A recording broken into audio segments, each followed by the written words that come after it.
नमस्कार दोस्तों, आप सभी का स्वागत है हमारे इस चैनल धर्म ज्ञान स्पिरिचुअल पर। दोस्तों, यदि आप भी अपनी लाइफ में कुछ नया सीखने की चाह रखते हैं तो इस चैनल को अभी सब्सक्राइब कर लें। दोस्तों, बहुत समय से आप लोगों के प्रश्न आ रही है कि शाम की पूजा का सही समय क्या होता है, शाम को दीप कब जलाना चाहिए और दीपक जलाते समय किस नियम का पालन करना चाहिए।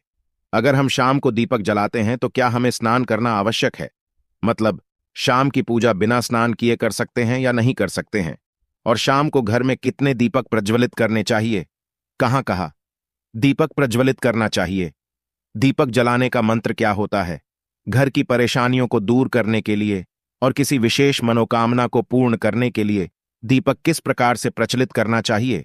तो आज की जो वीडियो है पूरी तरह से संध्या वंदन पर आधारित है। शाम के समय जो आप संध्या वंदन करते हैं, पूजा आराधना करते हैं, दीप प्रज्वलित करते हैं, वह किस प्रकार से आपको करना है कि इस नियम का पालन करना है। मतलब आज की वीडियो पूरी तरह से आपके प्रश्नों पर आधारित है, जिनका उत्तर मैं आपको शास्त्रों के अनुसार देने का पूरा प्रयास करूंगा। तो वीडियो को पूरा जरूर देखें, और अगर आपको आज की वीडियो अच्छी लगे तो इसे लाइक जरूर कीजिए, क्योंकि आपके लाइक्स और आपके कमेंट मेरे लिए बहुत महत्वपूर्ण होते हैं। यह एकमात्र जरिया है जिससे मुझे पता चलता है कि आपको यह वीडियो अच्छी लगती है और आपके लिए यह वीडियो उपयोगी है। तो अगर वीडियो अच्छी लगती है तो लाइक जरूर करें। इसके साथ ही कमेंट बॉक्स में भगवान श्री राम के का जयकारा भी जरूर लगाएं। इससे आपको सकारात्मक ऊर्जा की प्राप्ति होती है। और अगर आपका कोई भी सुझाव हो, कोई भी प्रश्न, कोई विशेष वीडियो देखना चाहते हैं तो उसके लिए भी कमेंट बॉक्स में जरूर लिखें। और चैनल पर पहली बार आए हैं, अगर अभी तक आपने चैनल को सब्सक्राइब नहीं किया है तो आज की वीडियो अगर आपको अच्छी लगे तो सबसे पहले बात करते हैं। किशन झा, दीपक प्रज्वलित करने से पहले, मतलब शाम को पूजा करने से पहले क्या स्नान करना आवश्यक है। देखिए, शास्त्र के अनुसार पूजा में शुद्धता आवश्यक होती है। तो जब हम सुबह पूजा करते हैं तब तो स्नान करना अत्यंत आवश्यक होता है। सुबह बिना स्नान की जा नहीं करना चाहिए, लेकिन शाम की पूजा आप हाथ मुंह धोकर भी कर सकते हैं। जरूरी ही है आप स्नान करें। अब देखिए, आप चाहे तो वस्त्र भी बदल सकते हैं या फिर आप सिर्फ हाथ मुंह धोकर कुल्ला करके भी पूजा कर सकते हैं। अब देखिए, जैसे कि आपको शाम के समय पूजा करनी है तो दिन में भी आप शुद्धता का ध्यान रखें। जैसे कि आप जब भी टॉयलेट जाते हैं, बाथरूम जाते हैं, तब उस समय शुद्धिकरण जरूर कीजिए, कुल्ला जरूर करना चाहिए। हर बार जब आप बाथरूम जाते हैं तो अगर आप दिन भर शुद्धिकरण का ध्यान रखते हैं तो शाम के समय बिना स्नान किए भी सिर्फ हाथ पांव की पूजा कर सकते हैं, और चाहें तो स्नान भी कर सकते हैं। जैसे कि गर्मियों के दिन है तो शाम के समय भी आप स्नान करके पूजा कर सकते हैं। तो बहुत सारी चीजें आप स्वयं भी अपने विवेक से निर्धारित कर सकते हैं।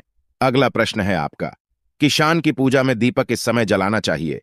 तो देखिए, शाम को जो पूजा का समय होता है वह गोधूली बेला का समय होता है, प्रदोष काल का समय होता है। मतलब जी, समय सूर्य अस्त हो रहे होते हैं, उस समय हमारे घर में दीपक प्रज्वलित हो जाना चाहिए। अब जैसे कि आप लोगों के प्रश्न आते हैं कि कितने बजे दीपक जलाना चाहिए शाम को, तो देखिए, शाम को सूर्यास्त का समय हर मौसम में अलग अलग होता है। कभी जैसे कि सर्दी दिया चल रही होती है तो 4:30 पर भी सूर्यास्त हो जाता है। कभी कभी 5:30 तक भी सूर्यास्त हो जाता है। जैसे गर्मियों का मौसम है तो 6:30 से लेकर 7 बजे तक ऐसे ही सूर्यास्त का समय होता है। कई बार 7:30 का टाइम हो जाता है। गर्मियों में तो प्रत्येक मौसम में सूर्यास्त का समय अलग होता है, इसलिए एक सही समय बताना कि इसी समय आप दीप प्रज्वलित करें, यह तो बहुत मुश्किल होगा और यह ठीक भी नहीं होगा। एक ही समय पर हर बार हम दीप प्रज्वलित नहीं कर पाएंगे, इसलिए संध्या काल का ध्यान रखिए। जब संध्या काल का समय होता है, मतलब जब सूर्य अस्त हो रहा होता है, उस समय आप अपने घर में दीपक प्रज्वलित कर दीजिए। और अब बात करते हैं कि कितने दीपक आपको अपने घर में प्रचलित करनी चाहिए। प्रतिदिन शास्त्रों के अनुसार संध्याकाल में प्रतिदिन अपने घर के मुख्य द्वार पर एक दीपक जरूर जलाना चाहिए। इससे क्या होता है, देखिए, शास्त्रों के अनुसार शाम के समय संध्याकाल में लक्ष्मी माता और उनकी बहन दरिद्रता दोनों ही भ्रमण पर निकलती है, तो घर के मुख्य द्वार पर दीपक प्रज्वलित होता है। उस घर में मां लक्ष्मी प्रवेश कर जात है, और जिस घर के मुख्य द्वार पर दीपक नहीं चल रहा हो उस घर में दरिद्रता प्रवेश कर जाती है। तो इसलिए मां लक्ष्मी का प्रवेश आपके घर में हूं, इसके लिए घर के मुख्य द्वार पर एक दीपक जरूर प्रज्वलित करना चाहिए। और हां, घर के मुख्य द्वार पर जो दीप प्रज्वलित किया जाता है संध्या काल में, इसके बहुत सारे फायदे शास्त्र में बताए गए हैं। शास्त्रों के अनुसार संध्या काल में घर के मुख्य द्वार पर दीप प्रज्वलित होता है। उस घर में किसी भी प्रकार की नकारात्मक ऊर्जा प्रवेश नहीं करती है।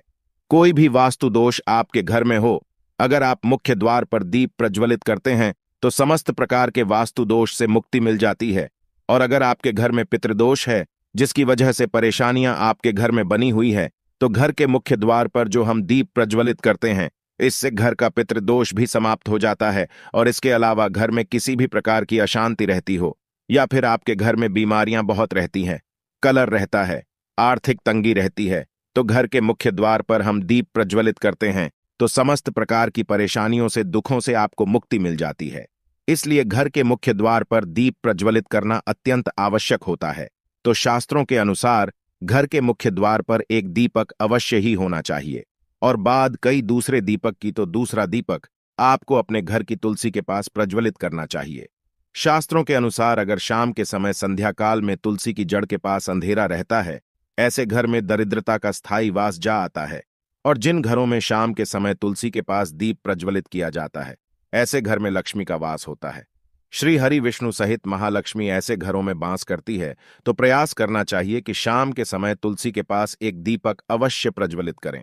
बात करें अगले दीपक की, शाम के समय अपने घर के ईशान कोण में, मतलब जहां पर भी आपने अपने घर का मंदिर बनाया हुआ है, उसी स्थान पर घर के मंदिर में दीपक अवश्य प्रज्वलित कीजिए। 2-3 दीपक आपको प्रतिदिन जरूर प्रज्वलित करनी चाहिए।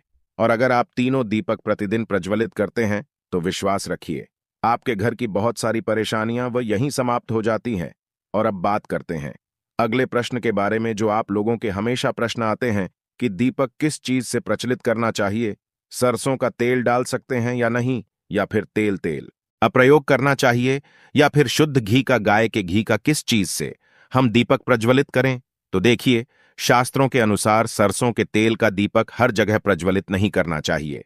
सरसों का तेल कड़वा तेल कहा जाता है। इस तेल को हम प्रज्वलित करते हैं शनिदेव के लिए। शनिदेव के लिए अगर आप दीप दान करते हैं शनिवार के दिन, तो आपको सरसों तेल का दीपक प्रज्वलित करना चाहिए। और आप चाहे तो जैसे कि पीपल का वृक्ष होता है, वहां पर भी सरसों के तेल का दीप प्रज्वलित कर सकते हैं। या फिर भैरव देवता होते हैं, उनके लिए भी तेल का दीपक प्रज्वलित किया जाता है। इसके अलावा कहीं पर भी सरसों तेल का दीप प्रज्वलित करने की बात शास्त्रों में नहीं कही गई है। शास्त्रों के अनुसार घर में ज्योति प्रज्वलित किया जाता है, या किसी भी देवता के निमित्त जो हम दीप प्रज्वलित करते हैं, उसने गाय का घी डालकर ही प्रज्वलित करना चाहिए। अब देखिए, ऐसे समय में जबकि गाय का शुद्ध भी नहीं मिल पाता है, तब हमें क्या करना चाहिए। तब आपको गाय के घी के नाम पर जो भी ही मिल जाता है, या फिर शुद्ध भी मिल जाता है, उसका प्रयोग कर सकते हैं। या फिर आप चाहें तो तेल का दीप प्रज्वलित कर सकते हैं। तो प्रतिदिन जो आप दीपक प्रज्वलित करते हैं अपने घर में, चाहे आप घर के मुख्य द्वार पर प्रज्वलित करें, या फिर तुलसी के पास प्रज्वलित करते हैं, या फिर घर के ईशान कोण में प्रज्वलित करते हैं, सभी दीपक आप तिल के तेल या शुद्ध घी का प्रज्वलित करें। और हां, जब आप दीपक प्रज्वलित करते हैं, जैसे कि मुख्य द्वार पर ज्योति प्रज्वलित करेंगे, या फिर तुलसी के पास दीप प्रज्वलित करते हैं, या फिर घर में भी जो दीप प्रज्वलित किया जाता है, तो ध्यान रखना चाहिए, एक चीज का कभी भी दीपक को सीधे जमीन पर नहीं रखा जाता है। दीपक रखते समय प्रतिदिन दीपक के नीचे थोड़ा सा आप चाहे तो चावल रख सकते हैं, या फिर आप चाहे तो थोड़े से पुष्प रख सकते हैं। और हां, अगर आप दीपक के नीचे चावल रखते हैं तो इस बात का आपको ध्यान रखना है कि चावल अखंडित होना चाहिए, क्योंकि ऐसा माना जाता है कि अगर टूटे हुए चावलों का प्रयोग हम पूजा में करते हैं, किसी भी प्रकार से, चाहे दीपक के नीचे रखकर करते हैं या फिर अक्षत के स्वरूप में करते हैं, तो इससे घर में दरिद्रता आती है। इसलिए अखंडित चावल होनी चाहिए। अगर आप दीपक के नीचे रखते हैं तो, और जैसे कि कई लोगों के प्रश्न आते हैं कि प्रतिदिन जो दीपक के नीचे हम चावल रखेंगे, तो उस चावल का अगले दिन क्या करना चाहिए। तो अगले दिन उठाक आप पक्षियों को डाल दीजिए, पक्षी उसे खा जाते हैं। और घर में जो आप ईशान कोण में दीप प्रज्वलित करते हैं, मतलब घर के मंदिर में जो दीपक प्रज्वलित किया जाता है, उस दीपक को आप किसी पात्र में भी रखे हैं, जैसे कि एक छोटी सी प्लेट ले लीजिए, उसी प्लेट में दीपक रख दीजिए और उस दीपक को हम प्रज्वलित करते हैं। मतलब घर के मंदिर में जो दीपक प्रज्वलित करेंगे, वहां आप किसी पात्र में भी रख सकते हैं, लेकिन सीधे जमीन पर आपको कोई भी दीपक नहीं रखना। इस बात का ध्यान रखिए। और आपका अगला प्रश्न है कि शाम की पूजा करते समय किसी मंत्र का जप करना चाहिए। दीप प्रज्वलित करते समय दीप जलाने का मंत्र क्या होता है। तो देखिए, दीप जलाने का मंत्र मैं आपको बता देता हूं। आप अगर जप सकते हैं तो जरूर जब यह, लेकिन अगर आपके मंत्र नहीं जप पाते हैं, तब भी शाम के समय जब आप दीपक प्रज्वलित करते हैं, उस समय आप किसी भी मंत्र का जप कर सकते हैं। जैसे कि आप चाहे तो माता रानी कृष्ण कन्हैया के किसी मंत्र का जप कर सकते हैं। आपके कोई इष्ट देवता हो तो उनके मंत्रों का भी जाप कर सकते हैं। दुर्गा चालीसा का, हनुमान चालीसा का पाठ करते हुए भी आप दीप प्रज्वलित कर सकते हैं। मगर देखिए, जरूरी नहीं है कि आप दीपक जलाने वाला मंत्र ही पढ़ेंगे। किसी भी मंत्र को पढ़कर आप दीप प्रज्वलित कर सकते हैं, संध्या वंदन कर सकते हैं, क्योंकि शास्त्रों में कहा गया है कि मौन रहकर कभी भी पूजा नहीं करनी चाहिए। जो भी शुभ कर्म होते हैं वह मंत्र उच्चारण के साथ ही संपूर्ण किए जाते हैं, इसलिए मंत्रोच्चारण आवश्यक है। कोई भी मंत्र जपते हुए आप पूजा कर सकते हैं, संध्या वंदन कर सकते हैं। दीपक जलाने का जो शास्त्रों के अनुसार मंत्र है वह मैं आपको स्क्रीन पर भी दे दूंगा और पढ़कर बता देता हूं। मंत्र है शुभंकर होती कल्याण, हम आरोग्य धन संपदा, शत्रु बुद्धि विनाशाय गीत गाया, नमोस्तुते दीपों ज्योति पर, ब्रह्म दीप ज्योति जनार्दन दीपों, भारत में पापा संध्या दीपा नमोस्तुते का जब दीपक प्रज्वलित करते समय करने से कहा जाता है कि सभी प्रकार के पापों से मुक्ति मिल जाती है और दीप देवता जो होते हैं वह हमारे जीवन में प्रकाश करते हैं। तो बहुत आसान है। यह मंत्र अगर आप लोग नियमित पढ़ेंगे तो निश्चित ही आपको याद हो जाएगा और दीपक प्रज्वलित करते समय आप बिना देखे भी पढ़ पाएंगे। और अभी आप चाहें तो इसे किसी कागज पर लिख कर रख सकते हैं और घर के मंदिर में ही रख दीजिए जहां पर आपको दीपक प्रज्वलित करना है। तो जब आप दीप जलाएंगे तब आप इस मंत्र ओ देखकर पढ़ सकते हैं और कुछ दिनों में तो याद हो ही जाता है। तो यह है आज की वीडियो, जिसमें शाम की पूजा से संबंधित, शाम को दीपदान से संबंधित संपूर्ण जानकारी मैंने आपको शेयर की है। उम्मीद करता हूं वीडियो आपके लिए उपयोगी होगी। इसके अलावा भी अगर आपका कोई प्रश्न हो तो कमेंट बॉक्स में जरूर लिखें और यह वीडियो आपको कैसी लगी कमेंट बॉक्स में लिखकर जरूर बताएं। मिलते हैं आपसे अगली वीडियो में, तब तक के लिए नमस्कार।